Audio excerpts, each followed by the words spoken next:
Good frosty morning. Woo. Ooh. Ooh. Got everything. I got my provision money. I put my insurance papers in here somewhere. And gas money. Got my aguas. Where's my agua? Where's my freaking agua? I was sure I brought that.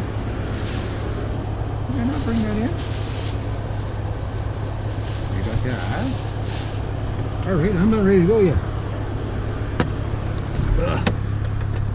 I've got my water. Be a long day without it. Let that warm up a bit anyway. Doors weren't frozen, so that's good. They were sticky, but they weren't frozen, so.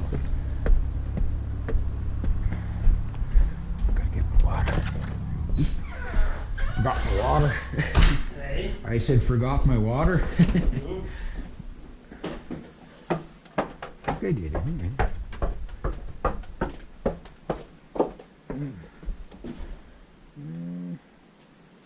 Okay, I'll take this one.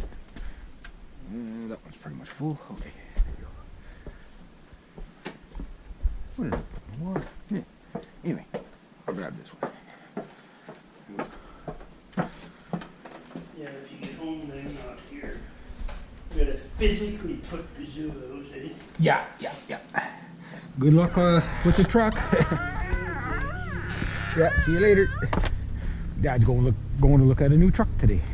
Not brand new, but newer.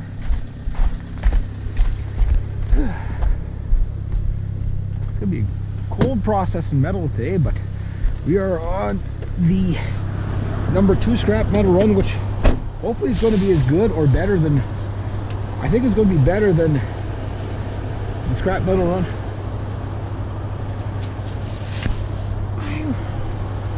Duh.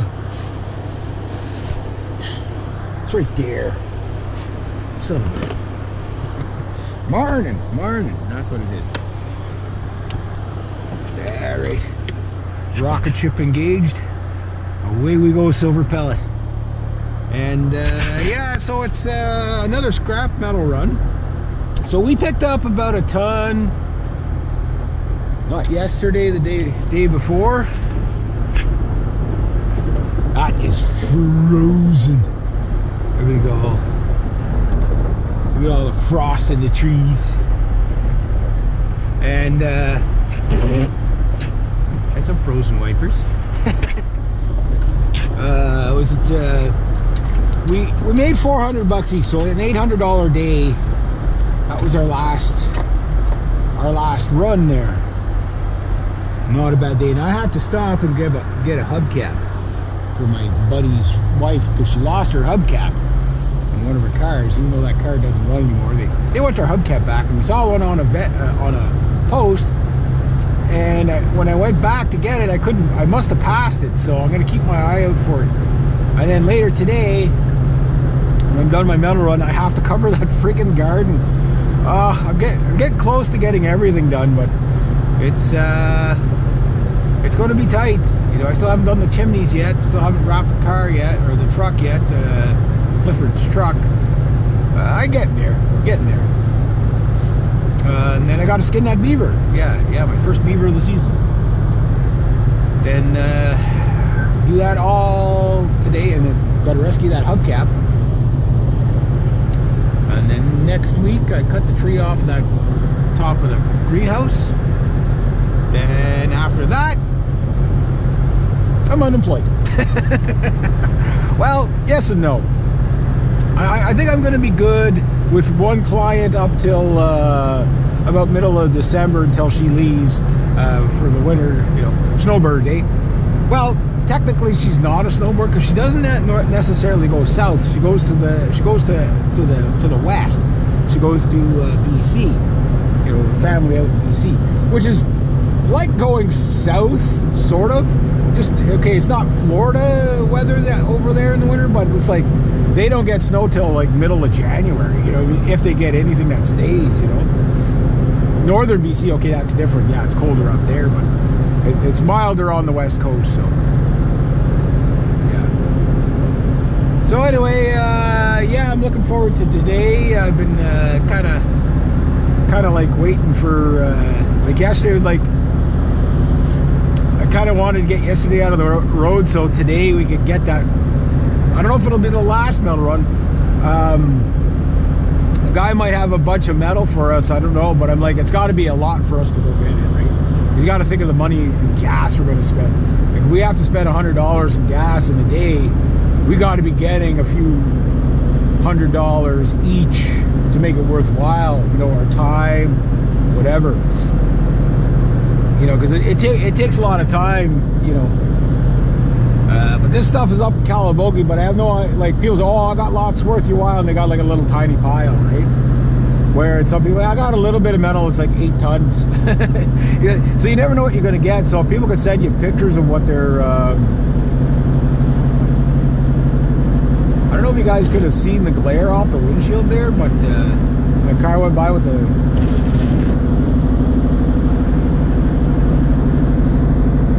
this windshield is so glary, so it's definitely on the list. You can see it, sort of see the pits. I don't think the camera picks up it. It's like these little pinholes, eh? Just from sand and stuff. It's like your windshield gets sandblasted over the year. You know, all the cars come the other way. Just the sand, you know, makes it all pitty. So whenever you get into bright lights ahead of you, it's like glare out. Like if I'm heading into the sun there, it's just like it looks like there's frost on the windshield. Yeah. I mean, there was frost on the windshield this morning for sure, but it looks frostier than it actually is. So I gotta go down there on the way back, cover that garden. I meant to do it yesterday, but I had the beaver with me, the baggage that I had to drop off. I got lots done yesterday, you know, so my client was really happy. She was really happy to see that one beaver. You know what I mean? Like, at least then it's like, okay, well, you know, like, you know, like she helped me with the license. She didn't have to, but she gave me an extra 20 for the license. The license is like $30. I was going to buy it anyway. You know, like I told her, oh, I got to get it anyway. Don't worry about it. But no, here you go. You know, like they were really good to me. You know, they're really good clients. You know, so. She's a widow now, but really good client, you know what I mean? So you try to make it so that when you're doing stuff for your clients that you try to be as fair as possible, you know, because, you know, sometimes you just do stuff pro bono for them a little bit, you know, like, yeah, usually what I'll do is I'll just do something, not tell them, you know, just like, okay, I know they need that done, and just do it, not tell them. You know, because then, you know, they don't feel obligated that they have to pay extra. You know, so if I, you know, put in an extra 10 minutes, I don't mind doing that. I don't do that for everybody, you know, because you'll never make money if you do that, right? But once in a while, you can do that, right? And, yeah, so catching the beavers is it's just kind of like a side thing there. But it has made a difference on the lake. So the lake's down a little bit because it was really high all summer, like to the point where the beach was pretty much all gone. So I'm trying to get it back down to where the beach is normal. So if I catch, say, another 3 beavers, I'll pull my trap just so the beavers, whatever beavers are left, can patch up the holes so the lake doesn't go all like down, like, you know, 10 feet or something like that, you know. You know, I don't want to turn the lake into a pond, you know, like that's not the goal. You know, it's just to capture the nuisance beavers. And, but yeah, I gotta get that little guy all, hopefully it'll be dry enough to skin him this afternoon, and yeah, and then get him all done by tomorrow. That's one.